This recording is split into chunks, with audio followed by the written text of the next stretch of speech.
ত্রয়োদশ জাতীয় সংসদ নির্বাচন উপলক্ষে কালবেলার বিশেষ আয়োজন আসন বিশ্লেষণে আপনাদেরকে স্বাগত জানাচ্ছি আমি মুজাহিদুল ইসলাম।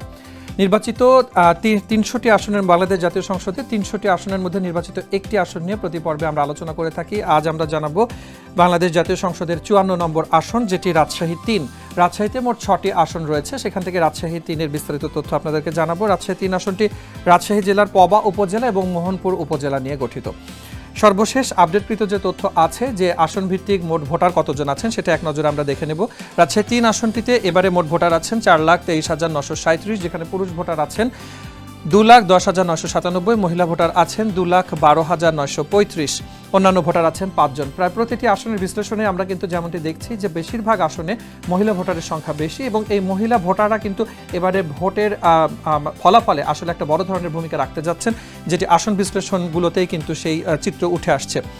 এই রাজশাহী ৩ আসনে মোট প্রার্থী এবারে আছেন ৫ জন, স্বতন্ত্র প্রার্থী হিসেবে প্রতিদ্বন্দ্বিতা করছেন 0।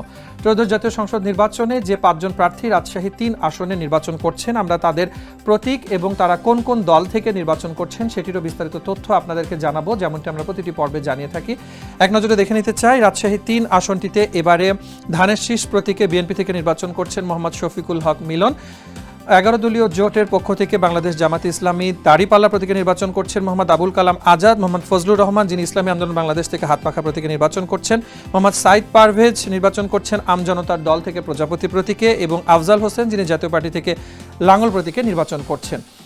এই আসনটির অতীত ইতিহাস বলে যে এই আসনে জাতীয় পার্টি, বিএনপি এবং আওয়ামী লীগের একেবারে পাল্টাপাল্টি কিন্তু আধিপত্য ছিল বিভিন্ন সালগুলোতে। আমরা প্রতিটি পর্বেই 1991 থেকে 2024 পর্যন্ত যে নির্বাচনগুলো অনুষ্ঠিত হয়েছিল সেখানকার বিজয়ী প্রার্থী, তাদের প্রাপ্ত ভোট এবং সেখানের দলীয় অবস্থানগুলো আপনাদেরকে জানিয়ে থাকি। সেই পরিসংখ্যানটা আপনাদেরকে জানাবো। 2024-এর সর্বশেষ নির্বাচনে এই আসনটিতে নির্বাচিত হয়েছিলেন আসাদুজ্জামান আসাদ, বাংলাদেশ আওয়ামী লীগের পক্ষ থেকে নৌকা প্রতীক নিয়ে। তার প্রাপ্ত ভোট ছিল 1,54,946।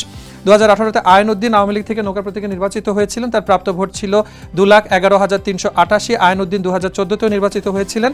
2008-এ নির্বাচিত হয়েছিলেন মেরাজউদ্দিন মোল্লা, বাংলাদেশ আওয়ামী লীগের পক্ষ থেকে নৌকা প্রতীকে। তার প্রাপ্ত ভোট ছিল 1,42,487। আবু হেনা, যিনি ধানের শীষ প্রতীকে বিএনপি থেকে নির্বাচিত হয়েছিলেন 2001 এবং 1996 সালে, এবং 1996 তার প্রাপ্ত ভোট, বিজয়ী প্রাপ্ত ভোট ছিল 67,863। 1991 এই আসনটিতে বিজয়ী হয়েছিলেন জাতীয় পার্টির পক্ষ থেকে লাঙ্গল প্রতীকে সর্দার আমজাদ হোসেন, যার প্রাপ্ত ভোট ছিল 49,136। আসন ভিত্তিক তথ্য বিশ্লেষণের আজকের পর্বে এই ছিল বিস্তারিত। দেখা হবে নতুন একটি পর্বে, থাকবে নতুন একটি আসন, সেই আসনের বিশ্লেষণ। সে পর্যন্ত কালবেলার সাথে থাকুন।